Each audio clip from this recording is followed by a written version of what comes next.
Okay, welcome to Mr. Mack-Poole's history here. This is the third time lucky. Hopefully my cat won't disturb this time. So, Catholic opposition to the Elizabethan religious settlement. Now, this is quite curious history because this is where royalty and religion kind of fused together in opposition to Elizabeth's religious settlement. So, Elizabeth passed two main acts, the Act of Uniformity and the Act of Supremacy, and it displeased Catholics and it caused a lot of opposition to these reforms. Catholics didn't want to go to the Church of England, they wanted to go to Catholic churches. They didn't want to go, so many of them became recusants and paid fines. But in 1568, this is a major year, a very significant year in Elizabethan history, because Elizabeth's cousin, Mary Queen of Scots, arrives in England. Now, Mary Queen of Scots had had her second husband murdered by her third husband, and she faced a lot of Protestant rebellions in Scotland, so she had to abdicate. And she came to her cousin, Elizabeth I, seeking asylum. And Elizabeth put her under house arrest in really what is a golden prison and very lovely conditions, okay? At least at first. So it may seem like a horrible thing to do, but she was safe and she was fed and she was clothed and she had servants and she could walk around, nice grounds, but she wasn't allowed to leave. That was the golden prison that Mary Queen of Scots was in. So Mary Queen of Scots, just by being in England, sparks Catholic opposition. So in 1569, we have the rising of the Northern Earls. Now, these Northern Earls are Catholic, and the men that they lead are Catholic. So the Earls of Westmoreland and Northumberland lead an army of 6,000 Catholics, and they try to rebel against Elizabeth. Now, Elizabeth has overwhelming support in England. This completely fails. She raises an army of 18,000 Protestants, and they march up to the north to face them, and the Catholic opposition just melts away. They never even fight a battle. Okay, and the Earls of Westmoreland and Northumberland have to escape to Scotland. Also, Elizabeth's cousin, the Duke of Norfolk, who's executed in 1572, not for this, he kind of sides with this, which is very naughty of him, we could say at the very least. That's a significant treachery. But she forgives him for the good of the kingdom.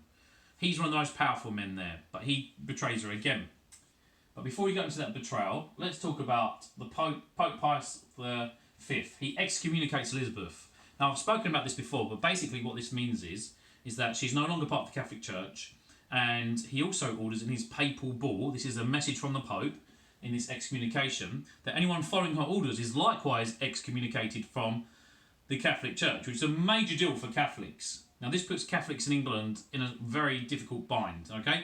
You can't have a house of two masters, so who did they obey? Did they obey the monarch, or did they obey the Pope, who they believed was God's representative on earth? You know, at the time, they would have taken this very, very seriously. It would have been a very curious bind, a very horrible bind to be in. Who do you obey? The Pope Pius V also in 1566 had an edict which said that Catholics shouldn't go to the Church of England and shouldn't say Protestant prayers as well. But this papal bull, which he sends in 1570, is a major deal. Remember, there are many monarchs in Europe, but there's only one Pope, and the Catholic Church is huge, okay? And very organised. So, in 1571, there's a plot. Now, the plots are quite complex. I'm not going to go into too many detail about them. But there's three plots, and they all have these similarities. One, they all want Elizabeth removed from the throne, either by death or arrest. Secondly, they all want to replace Elizabeth with Mary Queen of Scots, who is a Catholic, okay, and has a strong claim to the throne as well. She's, after all, she is Elizabeth's cousin. So, this Rodolphi plot, it fails. It's been foiled. Rodolphi, an Italian banker who tries to organise it, he's a rubbish spy. He's just too much of a loudmouth. In fact, some historians think he's such a bad spy that he was a double agent. But anyway, the plot fails. And the Duke of Norfolk was involved in this plot. He was also involved in the rising of the Northern Earls. So he's not forgiven for the Rodolphi plot. He's caught red-handed by Sir Francis Walsingham, Elizabeth's spy master, a very intelligent man. And he's executed as a consequence. However, 11 years later, we have a Throckmorton plot. Now, Mary Queen of Scots is caught red-handed in this, but Elizabeth forgives her. She's quite forgiving. She gives her another chance. Now, I don't know why. And this leads to Mary Queen of Scots moving to more strict house arrest. Finally, Mary Queen of Scots is caught red-handed again, but in her own hand this time, in writing of setting a man to work.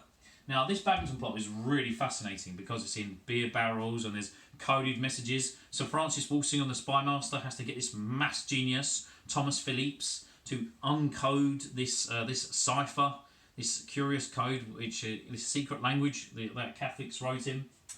And Mary Queen of Scots is executed. This really irritates one of the most powerful kings in the world, King Philip II of Spain. And for this reason, he launches a Spanish Armada, which does fail. Okay, but he launches a Spanish Armada to destroy Protestant England. Not place Mary Queen of Scots on the throne, to destroy Protestant England and make England a Catholic country again. So you can see the Catholic opposition to Elizabeth's religious settlement is huge and multifaceted. It's not just religious figures like the Pope, it's royal figures like Mary Queen of Scots and Philip II. It's not just uprisings, it's plots. It's not just uprisings and plots, it's armadas. This is truly exciting and fascinating history.